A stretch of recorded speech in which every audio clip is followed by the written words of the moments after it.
সেদিন একজন পুরোহিত একজন সাধু বাবা পুরোহিত বলল, শোনো, মুসলমানদেরকে পারবা না? বলে কেন পারবে না?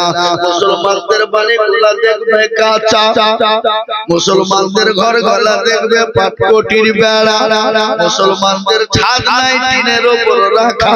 কিন্তু ওরা যদি আজকে একটা মসজিদ উদ্বোধন করে, এক বছর পরে দেখবা তাদের বাড়ি কাঁচা কিন্তু মসজিদ পাকা। পুরোহিত বলছে কি বুঝলেন? মসজিদ কিন্তু পাকা, মুসলমানের বাড়িতে ফ্যান আছে, ফ্যান বিক্রি করে মসজিদের জন্য ফ্যান কিনে দেয়, ওদেরকে বাধা যাবে না। সুতরাং ওরা মসজিদ করলে তোমাদের বাধা দেওয়া চলবে না। মসজিদ তৈরি করার এলান হয়ে গেল। কি মসজিদ তৈরি হলো? বাবরি মসজিদ তৈরি হবে। এ মুসলমান ধরো দিগো, 1992 সালে মুসলমানদের কলিজায় আঘাত দিয়ে বাবরি মসজিদ কেড়ে নিয়েছো, তোমরা ভেঙে দিয়েছো। আমরা সুপ্রিম কোর্টে 4 বার জিতে গেছি, তারপরও তোমরা জবরদস্তি করেছো। আমরা কিছু বলি নাই, আমরা মাথা পেতে বুক পেতে নিয়েছি, তোমাদেরকে কিছু বলি নাই। তারপরে মুসলমানরা মসজিদ করতে গেল, বাবরি করলো কি জাহাঙ্গীর করলো, শাহজাহান মসজিদ করলো কি বাদশা আকবর মসজিদ করলো, এতে তোমাদের কেন বাধা হয়? কথা বলেন না কেন? আল্লাহ ছেড়ে দেয় মানুষকে।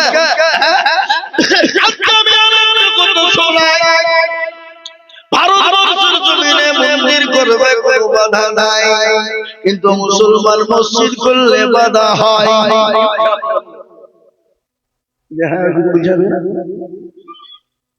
কিন্তু বলেন তো, যারা মন্দির করে তারা তো নিজের টাকায় বানায় না, তারা তো সরকারি টাকা দিয়ে বানায়।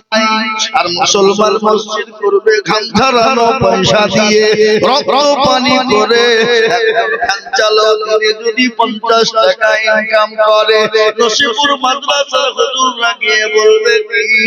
বলে ও চাচা, বলে কি হলো বাবা? বলে আমরা নসিপুর মাদ্রাসা থেকে এসেছি। বলে কেন? বলে কি কারণে? বলে আমাদের ছেলেদের খেতে দিতে হবে, কিছু পয়সা দেবেন চাচা। বলে বাবা, তুই ইনকাম করতে পারি নাই, 50 টাকা হয়েছে, 20 টাকা নিয়ে যাও, 30 টাকা আমার সংসারের জন্য রেখে দিলাম। কিন্তু চাচার পিঠে থেকে টাকালে মুঠা যাবে। 50 টাকা ইনকাম করতে গিয়ে কত ঘাম ঝরিয়েছে, জামার সঙ্গে পিঠ লেগে গেছে, ঘামে জামা শুকনা লেগে গেছে। তারপরও মুসলমান 50 টাকা থেকে 20 টাকা মাদ্রাসা মসজিদে দিয়ে দেয়। ঠিক না? বলুন তাই না? তাই না? কথা বলেন না কেন? মুসলমানরা দেখো, মুসলমানরা তোমাদের সরকারি জায়গায় মসজিদ বানায় না। মসজিদে কেন? সরকারি জায়গায় মসজিদ করলে মসজিদে নামাজ হবে না। হবে? ভাই কথা বলুন, হবে?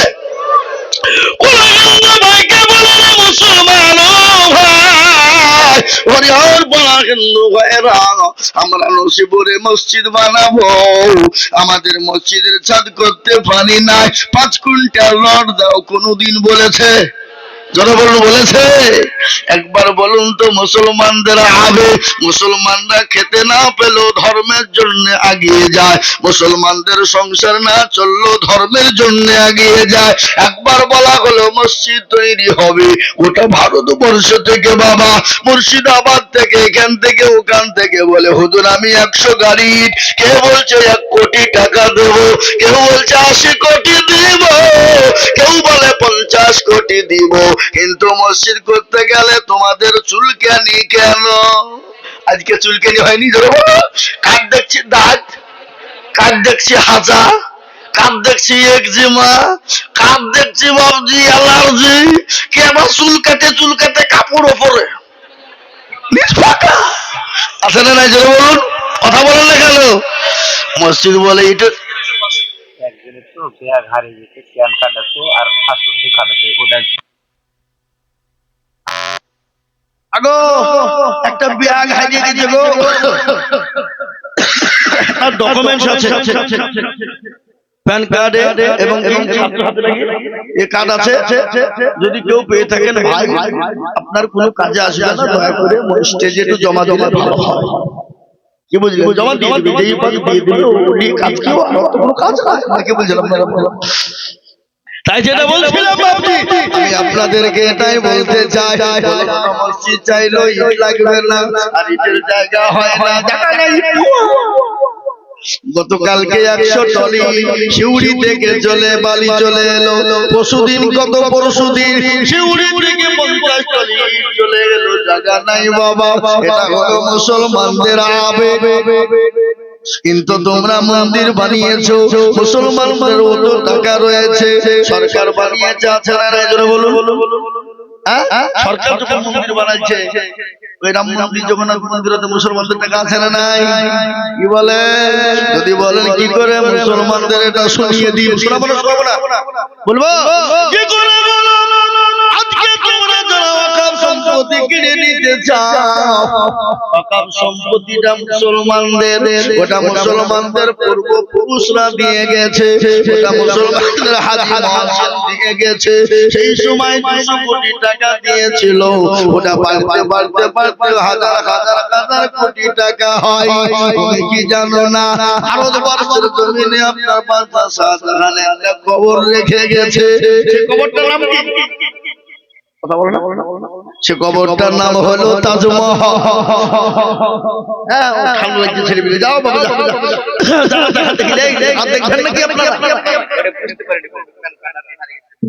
আবার করবা কিরে বুঝতে ভাই, ওই প্যান কার্ড, ওই আধার কার্ড, আর ওই স্বাস্থ্য কার্ডে ব্যাগের ভিতরে ভরা আছে। যদি কেউ পেয়ে থাকো ভাই দিয়ে যাও, আর যার হবে দিয়ে গেলে টাকা দিয়ে নাকি?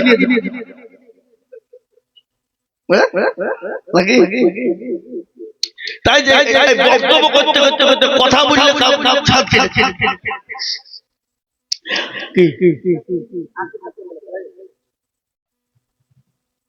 এ মুসলমান দরদি আমার ভাইরা, আজকে একটা কথা আপনাদেরকে শুনিয়ে যায়। আমাদের দেশের বাদশা শাহজাহান একটা কবর রেখে গেল, সে কবরটার নাম হলো তাজমহল, যেখানে কোটি কোটি টাকা ইনকাম হয়। ওটা কেন্দ্রীয় সরকার ভোগ করে না?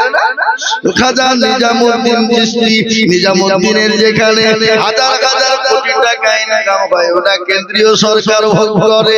এ বাবা, রাজস্থানে জেনে জেনে শুয়ে আছেন খাজা মঈনুদ্দিন চিশতি রহমাতুল্লাহ আলাইহি, ওখানে কোটি কোটি টাকা হয়, ওটা কেন্দ্রীয় সরকার ভোগ করে। কি বলছেন আপনারা? বলেন না আপনারা রাজস্থানে খাজা মঈনুদ্দিন চিশতি ওখানে জাননি? অনেকেই গেছেন না? জানলাই ভিতরে ঢুকি দেখবেন দুটো ইন্দারা আছে না নাই?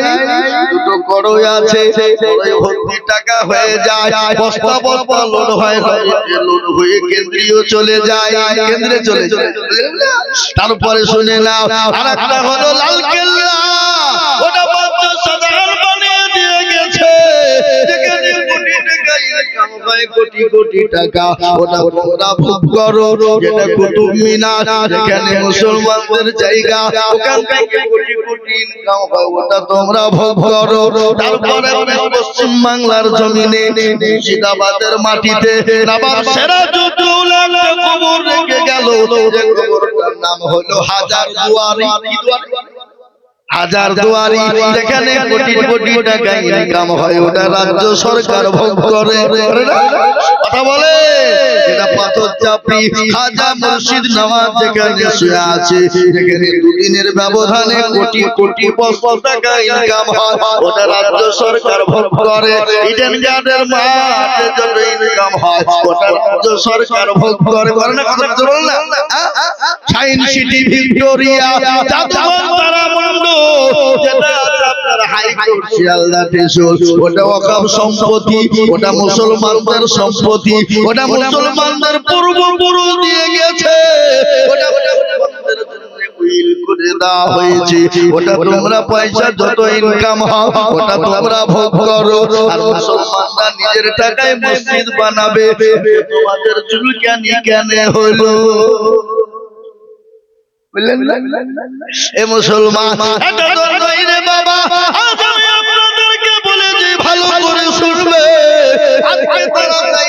মুসলমানকে থুব না, মুসলমানদের হাদিস কোরআন রাখবো না, মুসলমানদের মাদ্রাসা মসজিদকে রাখবো না, মাদ্রাসা মসজিদকে শেষ করে দেব, মুসলমানদের শেষ করে দিব।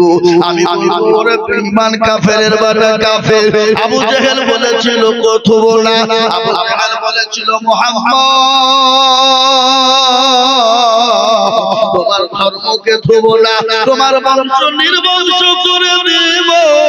আল্লাহ বলে নবী গো আপনি কোনো টেনশন করবেন না, আজকে যারা আপনাকে নির্বংশ করে দিতে চায় আমি আল্লাহ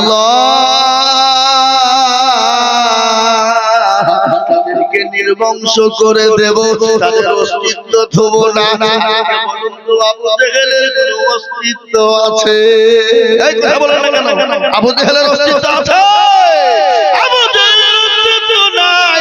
পৃথিবীর জমিনে বহু ধর্ম ব্যক্তি আছে, বহু ধর্ম আছে, জাতি ধর্ম বর্ণ নির্বিশেষে বহু ধর্ম রয়েছে। হিন্দু মুসলমান ডমডকল মুচি মেথর বাগদি কলভিল মুচি মুন্ডা প্রত্যেকটা জাতি আছে। জাতির সন্তানের নাম আবু জেহেল রাখে না। কি বুঝছেন আপনারা বলেন? রাখে। তার মানে ওরা সবাই জানে এক নম্বরে মার্কা হারামি ছিল আবু জেহেল। কি ছিল জোরে বলো? হারামি মার্কা ছিল কে? আবু জেহেল। ওটা জানে না? আজকে আমাদের মুসলমান যারা নামাজ পড়ে না, রোজা করে না, কোরআন নাই করে মানে উত্তর দক্ষিণ কিছু না, তাকে যদি পাকা আবু জেহেল আপনার থুতনি উড়িয়ে দিবে। লাই তুমি আবু জেহেল বলে আবু জেহেল বলে কি বললে বললেন না? তাহলে ও কত বড় জানে যে আবু জেহেল পাকা হারাম ছিল। কি ঠিক না বেরিয়ে বলো? নবী বললেন আল্লাহ বললেন নবী গো আপনি কোনো টেনশন করবেন না, যারা আপনাকে নির্বংশ করে দিতে চায় আমি আল্লাহ তাদেরকে নির্বংশ করে দিব। আচ্ছা বলুন আবু জেহেলকে কেউ চিনে না? আপনারা যারা এখানে হাজী সাহেব আছেন তারা শুনে যান, আবু জেহেলের বাড়িগুলো পায়খানার চেম্বার করে দেওয়া হয়েছে বিশ্বের সমস্ত মুসলমানদের জন্য।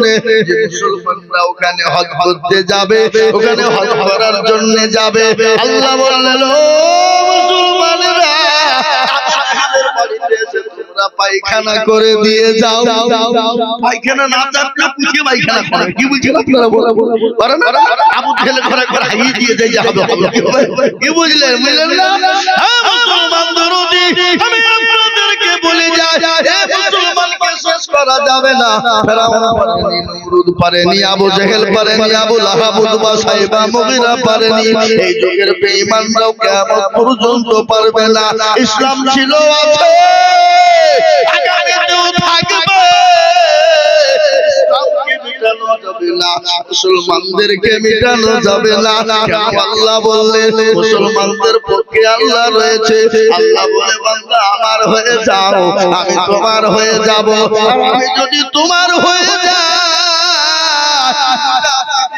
তোমার হাতের মুঠোয় এনে দেব। দেবে না? দেবে না? এই কথা বলে এটা কোন থানা? হরিয়াপাড়া থানা। ওটা হরিহার পাড়া লন্ডনি নসিপুর ওয়ালাদের দুশমন। আরে এরা কত বড় বেদব, হ্যাঁ মুখ চাপাইছে নাকি? যাও মুখে এসো। এখন আমাদের দেশের যুবকদের কাজ সারা রাত্রি 12টা 1টা 2টা 3টে পর্যন্ত ফ্রি ফায়ার আর পাবজি চলছে। শীতের দিনে কাল ভেতর উপরে চেন চেনি দিয়েছে, মালা ঝুলিয়ে দিয়ে বুঝে মার মার মার মার, শীত নাই গরম নাই, কাল ভেতরে রাস্তার ধারে জঙ্গল ধারে ফাঁকা মাঠে বসে উঠেছি মোবাইল। কটা বাজছে? বাড়ি কখন যাবে?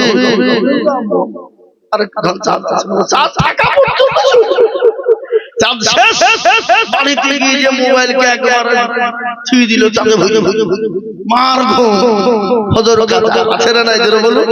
নমাজি তো ফজরের আজান হয়ে যায়, সালাতু খায়রুম মিনান নাওম। এর অর্থ, এর মানে, এর মতলব এর কি জানেন? এর মানে হলো বান্দা শোনো, মসজিদে যখন আজান হয়ে যায় আসসালাতু খায়রুম মিনান নাওম, তোমাদের জন্য বান্দা বিছানা হারাম, তোমাদের জন্য ঘুমানো হারাম, তোমরা তাড়াতাড়ি করে নামাজের জন্য উঠে যাও। ঠিক না বেশি জোরে বলো? কিন্তু আমাদের দেশের মুসলমানরা বলে না না না, আগে আমি ঘুমাবো তারপরে নামাজের ভাবনা ভাববো। আচ্ছা বলুন তো, যখন মসজিদে আজান হয়ে যায় আসসালাতু খায়রুম মিনান নাওম, জঙ্গলের পশু পাখি বলে আমি আর ঘুমাবো না, পুকুরের মাছ বলে ঘুমাবো না, বলে ঘুমাবো না, ভেড়া বলে আমি আর ঘুমাবো না। আর সৃষ্টির সেরা জীব মানুষ বেলা 8টা 9টা না এলে বিছান ছাড়ে না, ঠিক না ভাই? জোরে বলুন। আজকে ফজরের দিন, কিন্তু তুমি বন্ধু জানো না, ঘুমটা যদি ভেঙে যায় তো ইহকাল, আর ঘুমটা যদি না ভাঙে তো পরকাল। কি বুঝেন আপনারা? বলুন, জীবনের কোনো গ্যারান্টি আছে? কোনো গ্যারান্টি নেই। তাই তো কবি বললে এমন করে ঘুমাবো তুমি ফজর করে কাজা, এমন তো হতে পারে জোহরে জানাজা মানুষ, এমন তো হতে পারে জোহরে জানাজা, ঠিক না ভাই? জোরে বলুন। কেমন করে ঘুমাবো তুমি ফজর করে কাজা, এমন তো হতে পারে জোহরে জানাজা। মুসলিম ভাইরা জন্ম নিলে মুসলমানের ঘরে,